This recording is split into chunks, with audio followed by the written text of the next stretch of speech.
Leader आप कैसे बनेंगे?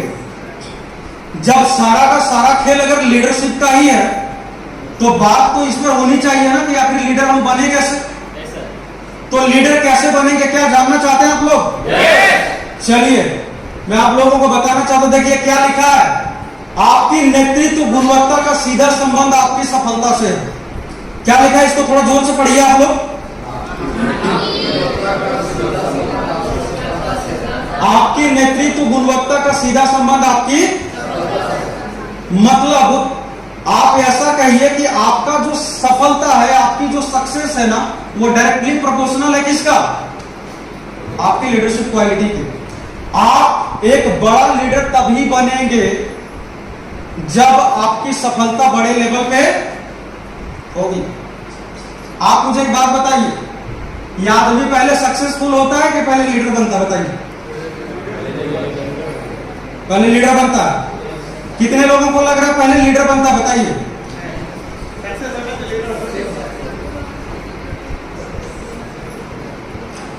आपके अंदर लीडरशिप क्वालिटी तो शुरू से ही होनी चाहिए। आपको सीखते रहना पड़ेगा, आपको एक लीडर के रूप में खुद को ढालते रहना पड़ेगा। लेकिन जैसे जैसे आप सफलता की सीढ़ियां चढ़ेंगे ना, वैसे वैसे लोगों के नजर में आप बड़े लीडर बनते चले जाएंगे। आप जितने भी पॉलिटिकल लीडर को लेते हैं, मैं किन्हीं का नाम नहीं लूंगा, नहीं तो लोगों को लगता है कि ये इनके समर्थक हैं, उनके विरोधी हैं, मैं इनसे हमेशा बचता हूं। आपको जो भी पॉलिटिकल लीडर अच्छे लगते हैं, आप देखिए जीतने के पहले उनको लोग बड़े लीडर मानते थे कि जीतने के बाद मानते हैं? जाहिर सी बात है जीतने के बाद मानते हैं ना। तो आपको अगर बड़ा लीडर अगर नेटवर्क मार्केटिंग में बनना है तो आपको क्या करना पड़ेगा? अपनी सफलता को बढ़ाना पड़ेगा। जैसे जैसे आपके सक्सेस का ग्राफ बढ़ेगा वैसे वैसे आपकी लीडरशिप क्वालिटी क्या होगी? बढ़ती रहेगी। इसीलिए मैंने लिखा कि आपकी नेतृत्व गुणवत्ता का सीधा संबंध किससे है? आपकी सफलता से। जितने भी लोग यहां पर सक्सेसफुल नहीं हो रहे हैं, सक्सेसफुल कहने का मतलब मेरा सिर्फ इतना है, आप एक दिन में करोड़पति नहीं बनेंगे सर, लेकिन इतना तो हो सकता है आप एक दिन में एक डब्बा बेच के उसका तो प्रॉफिट आप कमा सकते हैं ना। इतना कर सकते हैं या नहीं? तो आप एक दिन में भले लखपति करोड़पति नहीं बन जाए, लेकिन आपका प्रत्येक क्लोजिंग में कम से कम 1000, 2000, 5000, 10,000, 20,000 का पे आउट क्या होना चाहिए? बनना चाहिए। मतलब अगर समय बीत रहा है और आपकी सफलता बढ़ नहीं रही है तो आपकी लीडरशिप क्वालिटी भी बढ़ने वाली नहीं। कोई पॉलिटिकल लीडर अगर बार बार चुनाव हार जाए तो उसको कोई लीडर मानता है क्या? नहीं मानता।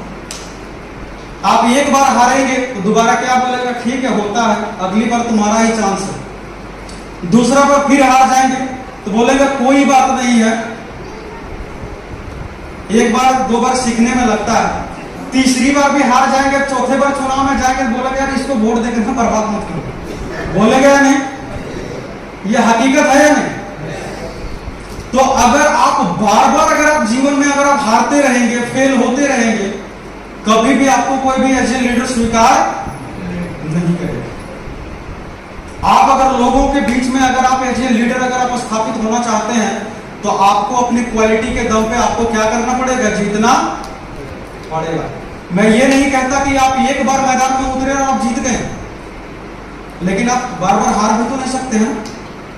मान लीजिए इस बार का क्लोजिंग हुआ, आपका पे आउट नहीं बना, अगले बार भी नहीं बना, लेकिन अगर आप लगातार 3 बार 4 बार 5 बार अगर आप यही बोलेंगे कि मेरा पे आउट नहीं बना, नहीं बना, नहीं बना, नहीं बना, आपके साथ कोई काम करना पसंद करेंगे क्या?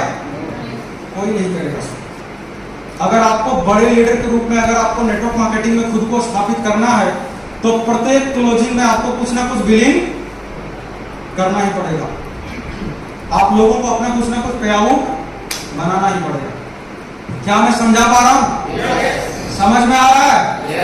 पीछे से समझ में आ रही सर? प्रत्येक सप्ताह क्या करना पड़ेगा? प्रत्येक सप्ताह आपको कुछ ना कुछ बिलिंग करना पड़ेगा, आपको कुछ ना कुछ पे आउट बनाना ही पड़ेगा। तभी लोग ना आपको एक बड़े लीडर के रूप में देखेंगे। एक चीज मैं आप लोगों को और बता देता हूं, आप जीवन में अगर लगातार हारेंगे ना तो आपके साथ हर जो खड़ा है ना वो भी भाग जाएगा। जिस दिन आप जीतना शुरू कर दिए, जो दूसरे के पाले में है ना वो भी आपकी तरह आ जाएगा। क्या मैं सही बोल रहा हूं? क्योंकि दुनिया का सच्चाई है सर, हर व्यक्ति ना सिर्फ और सिर्फ विजेता के साथ रहना पसंद करता है, हारने वाले के साथ कोई रहना पसंद नहीं करता। मैं एक बात बोलूं, आप लोग दिल पे नहीं लीजिएगा, ठीक है? क्योंकि मैं बोलता नहीं हूं ज्यादा, लेकिन मैं समझाने के लिए बोल रहा हूं। जिनकी उम्र अभी 60 साल 70 साल हो रही है, उन लोगों ने एक चीज जरूर महसूस किया होगा कि पॉलिटिकल पार्टियों में कुछ लोग इधर से उधर जाते हैं, उधर से इधर आते हैं ना। सिर्फ और सिर्फ इसीलिए आते जाते हैं ना, हर व्यक्ति को ना जीते हुए व्यक्ति के साथ रहना पसंद होता है। जहां जीतने की संभावना ज्यादा होती है वहां लोगों को रहना पसंद होता है। मैं आप लोगों को यह सिर्फ और सिर्फ इसलिए बता रहा हूं ताकि ना आप लोग रिलेट कर पाए। जैसा पॉलिटिक्स में होता है एज इट इज, वैसा ही नेटवर्क मार्केटिंग में होता है। आप अगर ये सक्सेसफुल लीडर है, अगर आपका पे आउट प्रत्येक सप्ताह कुछ ना कुछ बन रहा है, तो जो दूसरी कंपनी के दूसरी तरफ के भी जो लोग रहेंगे ना, जो वहां पर नहीं कुछ कर पा रहे, वो भी ना आपकी तरफ आ जाएंगे। क्या ये होता है नहीं? क्योंकि उस व्यक्ति को एक ही चीज लगता है कि ये व्यक्ति इतना बड़ा काम कर रहा है, इतना पे आउट बन रहा है, अगर इनके साथ अगर मैं भी मिलकर काम करना शुरू करूं तो मेरा भी जीवन यहां से बदल सकता है। लेकिन वही अगर आप 1 साल से लगे पड़े हैं, आपका पे आउट कुछ नहीं बन रहा, तो जो व्यक्ति आपकी तरफ था वो भी डिमोटिवेट होकर कहीं दूसरी ओर दूसरे लीडर की तलाश करना शुरू कर देगा। यह हकीकत है या नहीं? ऐसा ही होता है। तो अगर आप लोगों को, अगर नेटवर्क मार्केटिंग में अगर आप लोगों को बड़ा करना है, अपने आप को अगर आप लोगों को बड़े लीडर के रूप में स्थापित करना है, तो अपनी सफलता के ग्राफ को दिन प्रतिदिन क्या करना पड़ेगा? बढ़ाना पड़ेगा।